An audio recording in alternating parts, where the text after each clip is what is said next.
Mr. Mean by Roger Hargreaves. Mr. Mean lived up to his name.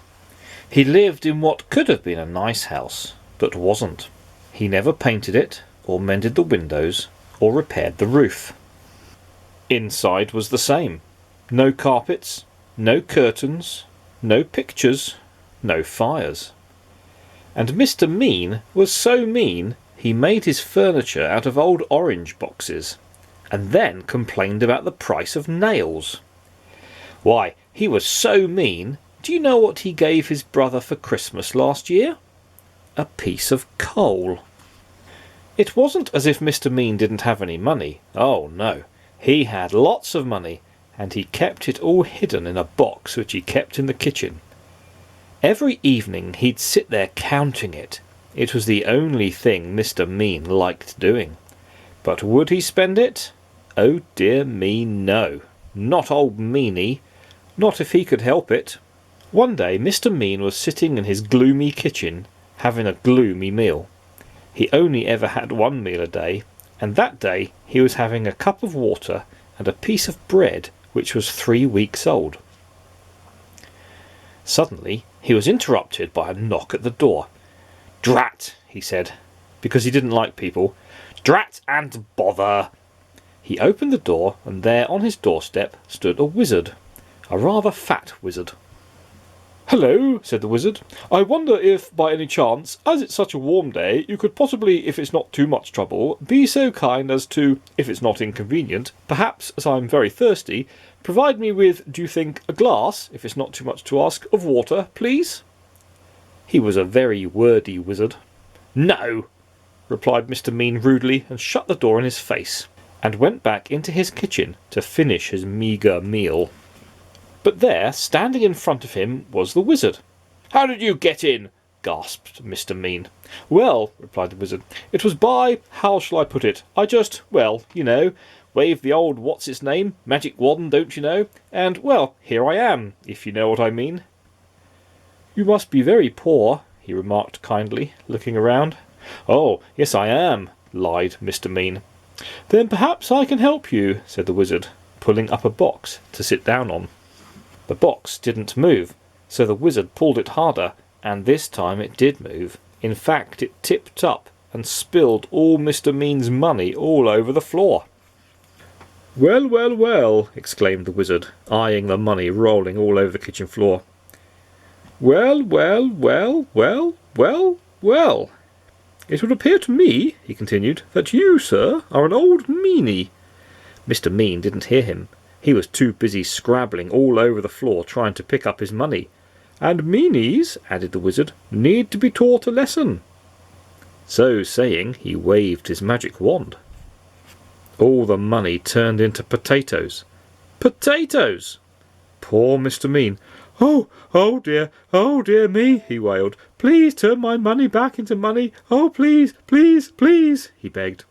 "Perhaps," replied the wizard, "but on the other hand, taking all things into account, by and large, things being what they are, on the face of it, perhaps not.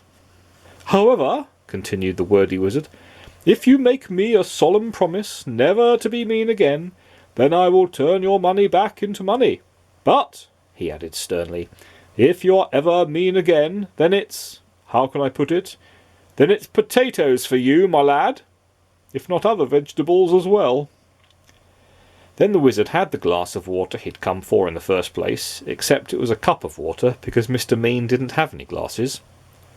Then, with another wave of his wand, he turned the potatoes back into money, and another wave of his wand made himself disappear. "Stupid wizard!" muttered Mr. Mean, picking up all his money.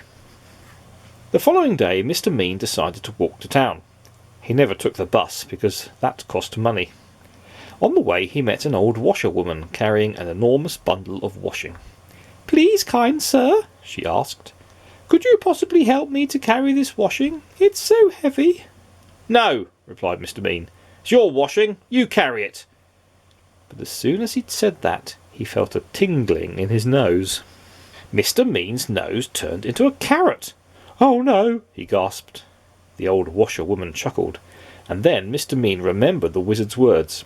"Yes, yes," he cried in a panic. "Of course I'll help you."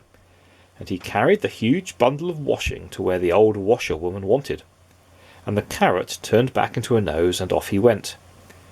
The old washerwoman chuckled again, and turned back into the wizard. It had been him all along.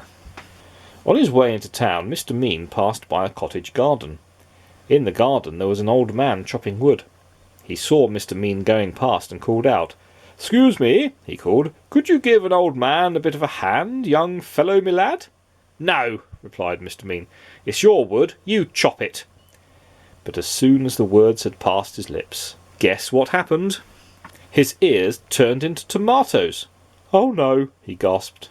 The old man chuckled, and Mr. Mean remembered the wizard's words. "Yes, yes," he cried, "of course I'll give you a hand." And he chopped and chopped until all the wood was cut, and the tomatoes turned back into ears, and off he went. The old man chuckled again, and turned back into the wizard. He was teaching Mr. Mean a lesson, just as he'd promised. Eventually Mr. Mean arrived in the town. There was a little boy crying because his ball had got stuck on top of a wall. "Please, sir," cried the boy, "please, sir, could you reach my ball down for me?" "No," retorted Mr. Mean. "It's your ball, you—" And then he stopped. There was a funny tingling feeling in his feet. "Yes, yes," he said hurriedly, "of course I will." And he reached up and passed the ball to the boy, and went on his way, looking anxiously at his feet. The little boy stopped crying and turned into the wizard. "I think," he said to himself, "I think that Mr. Mean, by and large, is beginning, if I'm not very much mistaken, to not be quite so mean, and I think, although I could be wrong, although I never am, that he has, thank goodness, learned his lesson." Today, he's nothing like so mean as he used to be, and he doesn't keep his money in a box in the kitchen anymore. He spent it all on having his house mended and painted and made spick and span, and he's turned into quite a generous sort of a fellow. Goodness, he's so generous. Do you know what he gave his brother last Christmas? 2 pieces of coal.